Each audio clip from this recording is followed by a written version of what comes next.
채권의 표시 이자율이랑 요구 만기 수익률의 차이로 인해서 채권의 가격이 바뀌는 것은 시구로 앞에 식에서 보셨지 않습니까? 예, 이 일을 좀 그래프로 그려보겠습니다. 예를 들어서 표시 이자율이 6.375%라고 해볼게요. 예. 앞서 얘기한 바와 같이 금리와 채권의 관계는 역의 관계를 가지는데요. 이때 표시 이자율이랑 만기 수익률이 같을 때는 액면 발행이라고 그러고요. 표시 이자율이 더 높을 때는 프리미엄 본드가 돼서 활증 발행이라고 합니다. 그리고 반대의 경우에는 디스카운트 본드가 돼가지고 할인 발행이라고 합니다. 하지만 앞에서 얘기를 잠시 했지만 발행은 대부분 파에서 하죠. 액면 발행을 합니다. 해당 이자율의 채권을 발행하니까 요구 수익률에 따라서 그 채권을 살지와 말지를 투자자들이 결정을 하는 거죠. 그 후 거래 상황의 변화에 따라서 채권 가격이 변하고 그에 따라 할인 또는 할증된 채권을 시장에서 거래하는 형식이라고 보시면 될 것 같습니다. 일반적으로는 채권의 가격이 가장 중요하겠지만 수익률에 대한 정보도 중요하죠. 그렇다 보니까 그 수익률을 구해야 할 때가 있습니다. 어, 가장 일반적인 방법이라고 말하기는 어렵고 이 방법밖에 없어요. 예, 시행착오법입니다. 예, 아까 이거 외에 딱히 다른 방법도 없고요. 예, 액면가 이자 금액 그리고 현재 가격을 알 경우일 테니까 대충 어림짐작으로 특정 금리를 넣어보고 그 후에 현재 가치와 결과값의 차이를 통해 가지고 그 조정해 나가는 거죠. 계속 여러 번. 예. 재무용 계산기를 비롯해서 모든 컴퓨터가 이런 식으로 구하는데요. 근데 아무 숫자나 막 처음 넣으면 범위가 넣기에는 좀 범위가 너무 넓기도 하거니와 정확한 수익률을 필요로 하지 않는 경우도 있거든요. 그때 쓰는 뭐 대충은 아니지만 어림짐작 구할 수 있는 식이 하나 있거든요. 예. 보시는 이런 식을 통해서 구하게 됩니다. 그럼 어떻게 이런 식이 나왔을지 한번 알아보도록 하겠습니다. 우선 액면가보다 채권의 가격이 싼 경우를 기준으로 해보겠습니다. 여기서 n은 앞에 식의 t와 같다고 보시면 되고요.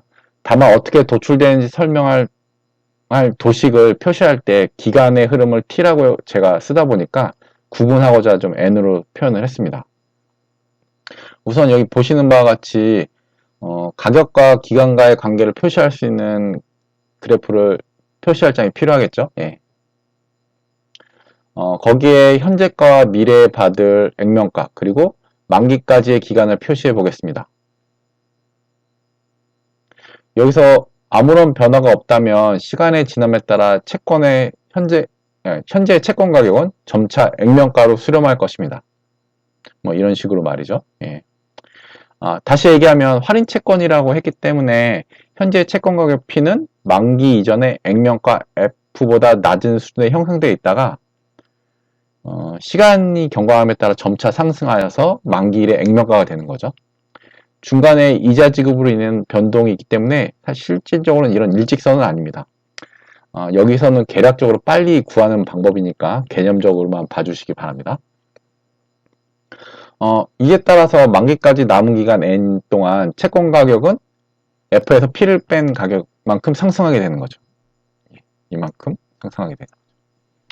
이를 N으로 나누면 단위 기간 평균 상승 금액이 되겠죠. 예. 여기에 단위 기간 쿠폰을 더하면 단위 기간 채권 투자 수익이 됩니다. 이 금액을 만기까지 채권 금액을 평균으로 나눠주면 만기까지의 대략적인 수익률을 구할 수 있겠죠. 반대의 경우도 마찬가지니까요. 시간 되실 때 한번 해보시기 바랍니다. 예, 산식은 변하지 않는 거죠. 예.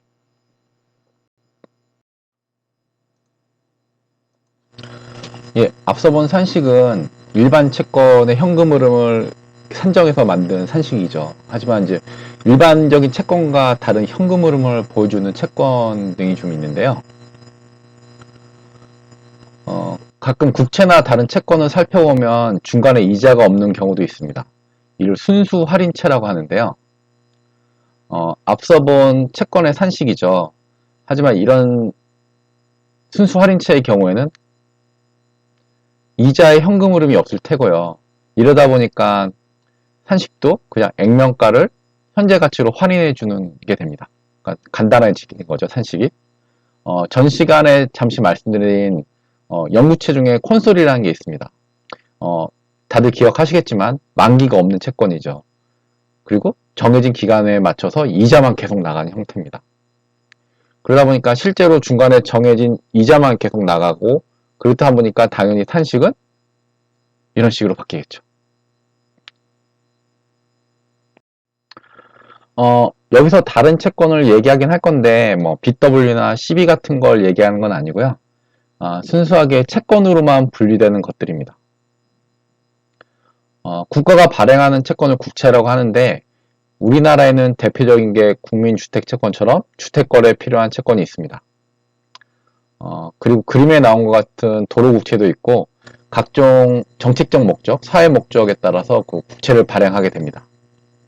그 외에 대한민국 정부 자체는 아니지만 한국은행 같은 특수기관의 통화안정채권이라든지 일명 통안채 같은 게 국채와 거의 동일하게 분류돼서 불리고 있습니다.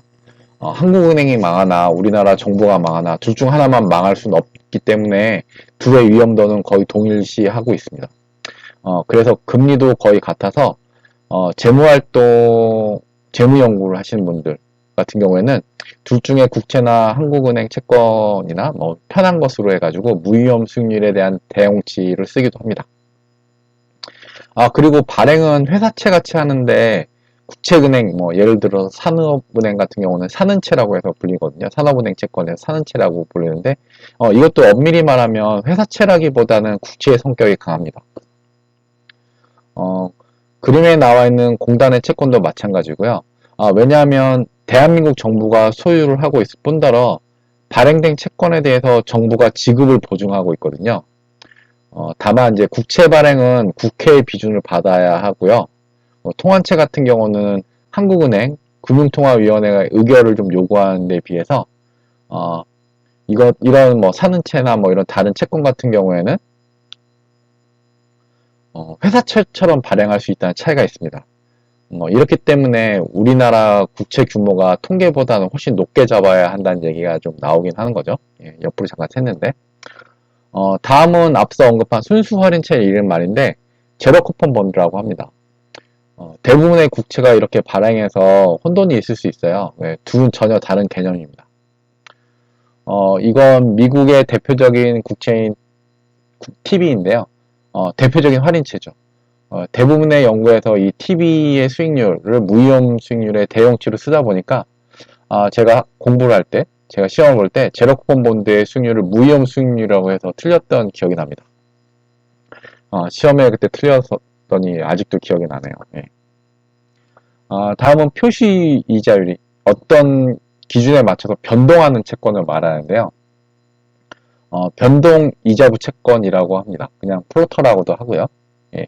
대개는 이제 2차 이자 쿠폰 이자가 정해져 있는데 거기 특정이 정해진 게 아니라 어떤 기준금리 플러스해서 얼마 이런 식으로 정해진 거죠. 그러니까 기준금리가 계속 변하면 이것도 계속 변한다 라고 보시면 되죠.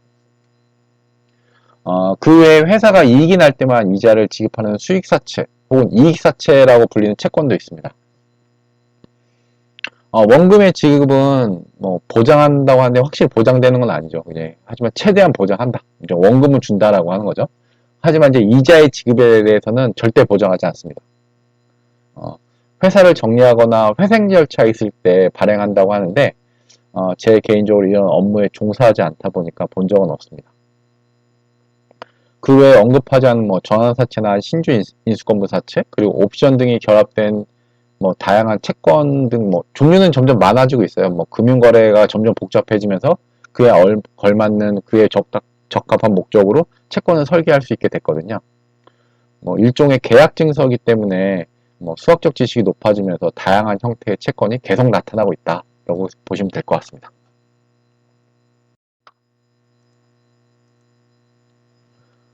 이 모든 건 여러분의 요구 수익률이 명확하게 채권 발행자가 알고 있는 상황에서 채권 발행자가 도산하지 않고 만기 기간까지 그리고 그 이후에도 그 기업의 정상적인 영업을 한다는 전제에 가능한 계산식입니다. 기업이 안 망해야 여러분한테 이자도 주고 만기의 원금까지 다 갚을 수 있을 테니까요. 그럼 첫째로 여러분의 요구 수익률은 어디서 영향을 받을까요? 여기서 그냥 인터레스트 레이트라고 했는데 요구 수익률은 어디서 영향을 받을지에 대해 한번 살펴보도록 하겠습니다. 대체로 시장에서 공시되는 특정 이자율을 여러분이 벤치마킹 해가지고 그 부분에 여러분의 상황에 따라 일정 부분 더하거나 빼거나 할 거라고 봅니다. 그 더하거나 빼는 건 기업의 뭐 상황, 뭐 부도 가능성 이런 전체적인 상황 때문이라고 보고요. 그런 상황 때문이겠죠. 예. 근데 그 부도에 관련된 정보를 여러분은 어디서 가장 쉽게 얻을 수 있나요? 대체로 그 기업의 신용평가회사에서 나온 등급일 거라고 보는데요. 그 신용평가회사의 평가 방법에 따라서 나온 그 최우량 채권으로 분류된 회사조차도 사실 도산율이 있습니다. 근데 다만 신용평가회사의 그 신용등급을 믿는 거는 미국에서 그 대공황이 일어났을 때 그 신용평가회사의 최고 등급이 나온 회사들의 도산율이 거의 상대적으로 적었고 신용평가 등급이 낮은 회사들의 도산율이 상당히 높았다 라고 얘기하고 있어요. 그래서 그 다음부터 신용평가 회사의 그 자료를 사람들이 이용하게 됐는데 아까 말씀드린 것처럼 최고 우량 등급의 채권이라고 하더라도 도산을 한다는 거죠. 예. 그리고 심지어 국가조차도 모라토리움이라고 그러죠. 국가 부도를 선언하기도 합니다. 그러다 보니까 기업은 더하게 되는 거죠. 참고로 전 세계 최초로 모라토리움을 선언한 국가가 미국입니다. 여하간 그렇기 때문에 모든 기업의 채권은 도산 위험이 있어서 금리, 쿠폰 이자뿐만 아니라 원금을 못 받을 위험이 항상 있습니다. 그 위험에 대해서 추가적인 보상을 요구하는 건 당연한 거죠. 그래서 여기서 이자율의 개념에 대해서 좀 더 알아보도록 하겠습니다. 우선 명목이자율과 실질이자율 두 개가 있습니다. 명목과 실질의 차이인데요. 명목은 그냥 눈에 보이는 것이라서 현실에서 쉽게 관찰되는 그대로라고 보시면 될 것 같아요. 근데 실질이자율은 관찰되는 그 너머에 있는 거겠죠. 눈에 보이지 않는 실질은 그 너머에 있다. 그렇게 생각하시면 되는데 뭐 어려운 개념은 아닙니다. 계속 설명을 할 건데요. 가끔 여러분이 신문 기사나 뭐 뉴스에 보면 명목소득이 어쩌니 저쩌니 하면서 실질소득은 또 어쩌니 저쩌니 그런 걸 좀 보거나 들으셨을 건데 그 둘의 차이를 만들어하는 대표적인 게 피셔 효과입니다. 경제학자이신 어빙 피셔의 이름을 딴 효과인데요. 이분이 워낙 위대한 경제학자로 받으셨는데 그분이 말씀하신 효과 중에 하나입니다. 그러다 보니까 피셔 효과라고 불렀고요. 쉽게 얘기하면 뭐 물가 상승입니다. 그래서 인플레이션으로 인한 효과라고 보시면 됩니다. 뭐 예를 하나 들어보도록 할 텐데요. 뭐 현재 상황이 우리나라는 금리가 대체로 1%죠. 예금 이자가 1% 정도 됩니다. 예. 근데 뭐 지금은 물가 상승률이 그렇게 높지 않은 것 같지만 뭐 3% 올랐다고 해보겠습니다. 여러분이 지금 한 30만 원 가지고 계시면 금을 한돈 정도 살 수 있을 겁니다. 근데 그 30만 원을 은행에 넣었다. 그럼 1% 은행 이자를 받을 거 아니겠습니까? 근데 금은 그 해당 기간 동안 물가 상승률만큼 그대로 올랐다고 해볼게요. 그러면 여러분은 1년 뒤에 그 예금한 돈으로 금을 한돈을 지금은 살 수 있지만 1년 뒤에는 못 사는 상황이 연출되는 거죠. 그래서 뭐 이런 상황이 계속 발생하다 보니까 몇 년 전부터 은행 예금의 실질 금리가 마이너스라고 하는 얘기를 들을 수 있는 겁니다. 그래서 실질 이자율이니 실질 머니 하는 것은 항상 그 기준 연도가 있어야 돼요. 그래서 어떤 연도에 기준 연도를 했을 때 2000년도 예를 들면 2000년도의 물가라면 뭐 지금 돈으로 얼마 살 수 있는데 뭐 소득 성장률이 얼마니까 뭐 실질적으로는 물가 뭐 소득 성장률이 뭐 원래는 뭐 2000년도에 비해서 20% 올랐는데 뭐 물가는 25% 올랐으니까 실제로는 뭐 얼마 올랐다 뭐 그런 식으로 얘기를 하는 거죠. 그래서 그 인플레이션만큼 추가적인 이자를 요구하게 되는데 그걸 피셔 효과라고 합니다. 그래서 실질 이자율이 양수, 즉 플러스면 인플레이션만큼 곱하면 됩니다. 그래서 이를 통해서 명목 이자율을 구하게 되는데요. 실질 이자율은 단순한 돈의 시간 가치 정도로 보시면 될 것 같고, 피셔 효과는 인플레이션 효과라고 보시면 됩니다. 그래서 산식은 이렇게 되고요. 여기서 대문자 R은 명목이자율입니다. 명목이자율이고, 소문자 R이 실질 이자율, 그리고 H가, 소문자 H가 인플레이션을 나타낸다고 보시면 됩니다. 근데 고려해야 될 사항이 하나 더 있는데요. 그건 금리 위험이라고 합니다. 앞서 잠깐 얘기하기도 했는데, 만기까지 기간까지 국가가 보증하더라도, 이제까지 전 세계 모라토리엄 역사를 보면 미국이나 러시아, 그리고 아주 작은 나라의 경우에 모라토리엄을 선언한 적이 있거든요. 모라토리엄 선언해서 아예 안 갚는 거죠. 미국이나 러시아는 워낙 힘이 세니까 모라토리엄을 선언해도 다른 나라들이 전 세계에서 뭐라고 하지 못했지만, 아주 작은 나라 같은 경우는 할 수 있음에도 불구하고 해봐야 실익이 별로 크지 않다. 그래서 그냥 눈 감아준 경우도 있는 것 같아요. 이번에 다시 말해 좀 부도 위험이 있는 거죠. 그 부분을 고려해야 한다는 거고요. 상식적으로 생각해도 만기가 길수록 기업의 부도 가능성은 더 높지 않겠습니까? 그뿐만 아니라 요구 수익률이 예를 들어서 7%여서 7%의 금리를 샀다 하더라도 해당 수익률의 상품이나 투자안이 무한하진 않죠. 상식적으로 봐도 좋은 수익률의 상품이 먼저 소비되고 시간이 갈수록 별로 좋지 않은 수익률의 상품이 남을 가능성이 높겠죠. 그러다 보니까 어떤 문제가 발생할까요?